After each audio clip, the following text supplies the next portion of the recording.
Hello and welcome to the Watering Hole.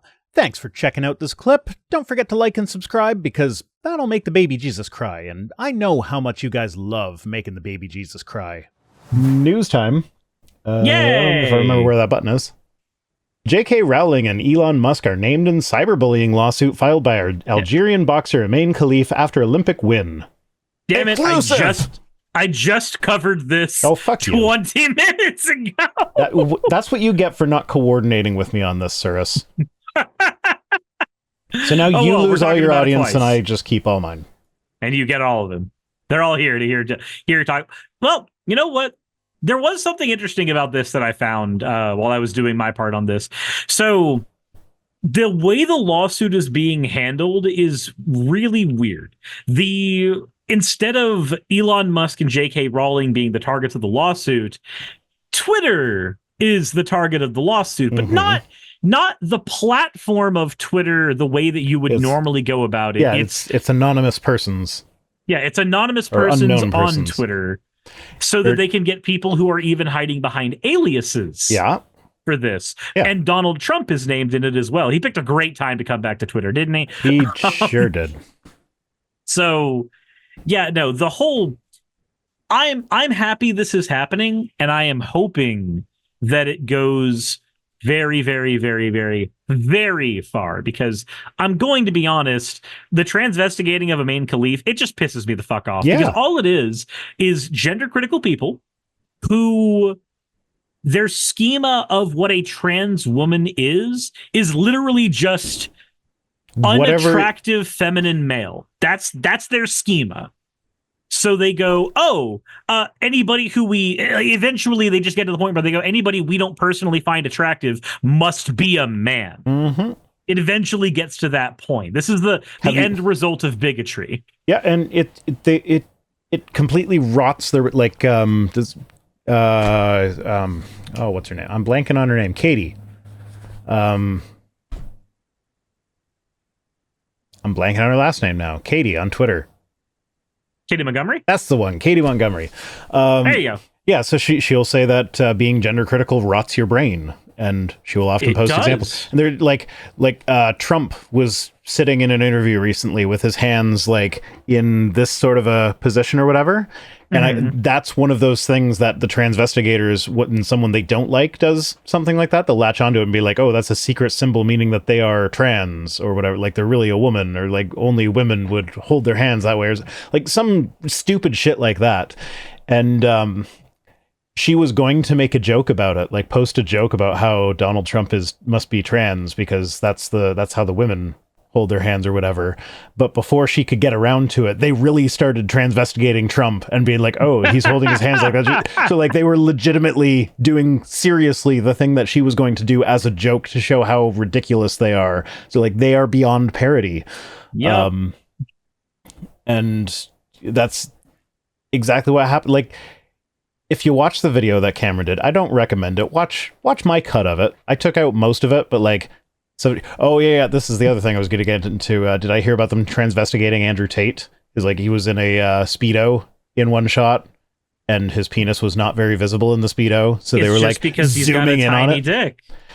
Probably, like that was my thought. I'm like, yeah, no, there could be a little dick in there. He's got it in a little pouch. Yeah, but remember, this is the one who said that if you remember his I was misogynistic enough to accidentally become trans positive moment. I don't know if you remember that. Yeah, so there we go. They zoomed in on that's Andrew Tate's taint. Andrew Tate. Andrew Tate. No, he had a whole moment where he was like, "Would you have sex with a legitimate 10 out of 10, but she's got a penis? Or would you have sex with someone who's like a 2 out of 10, but they've got a vagina?" Now, none of you are smart enough. I am so smart. Here's what I'm saying. The 2 out of 10's like Hulk Hogan, but he's got a pussy. And the 10 out of 10's like Megan Fox. She's got a little, you just scoot it. Just scoot it. His actual fucking words.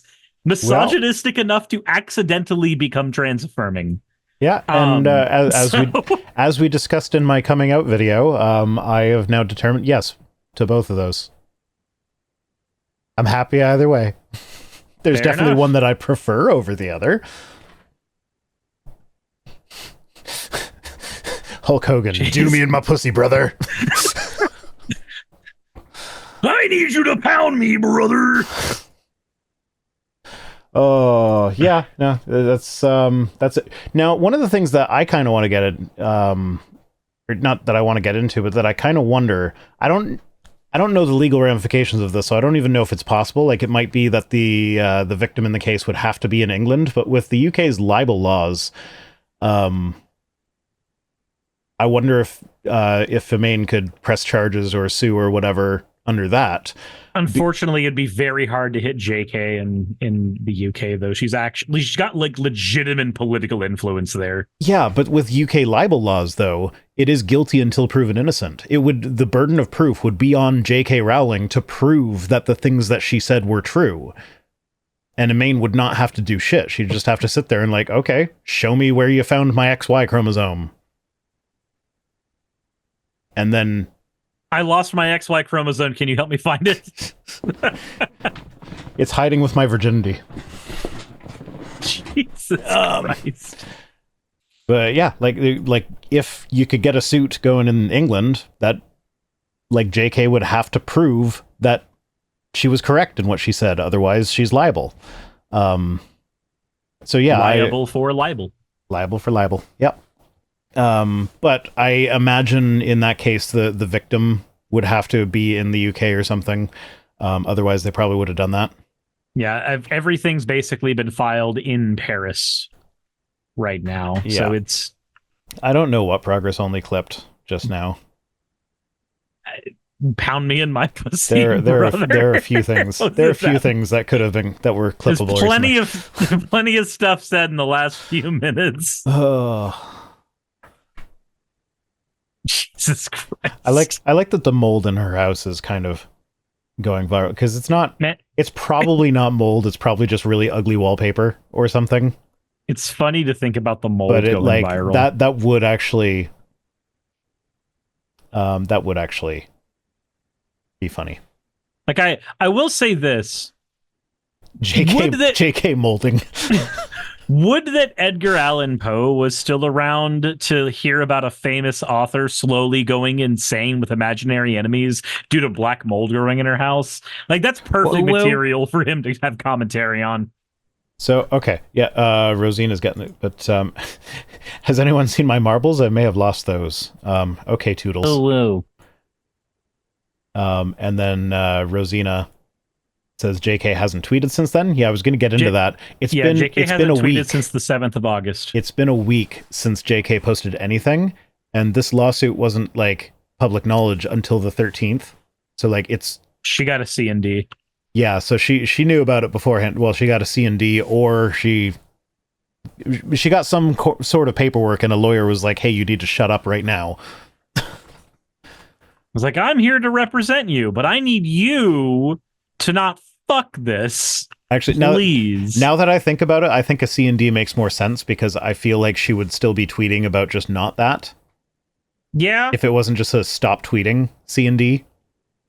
I feel like any lawyer worth their salt, though, knows well enough that the correct thing to do when it comes to someone like J.K. Rowling or like someone like Trump, who are serial tweeters. Let's just go ahead and call them what they are. They spend a lot of time on the toilet just firing off tweet after tweet after tweet. Or in J.K.'s case, if she's not tweeting, she's retweeting a lot of garbage. Yeah.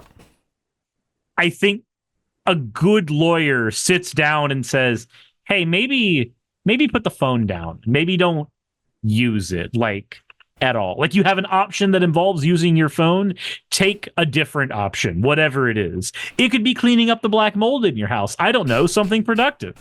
So I know this is not going to happen, but I like to think that there's a possibility that being forced to take a break from Twitter will cause JK to like realize what a piece of shit she's been for the past decade. God, I wish. Just like stop and be like, hey, life is better when I'm not terminally online. Maybe I should go back to the real world and do real world things. And hey, maybe even befriend a trans person and realize that they're okay. The problem is, though, is that she actually has friends who are trans, because there's a whole grouping of like anti-trans people for JK. Yeah. Which is insane. I don't understand. I don't get it at all.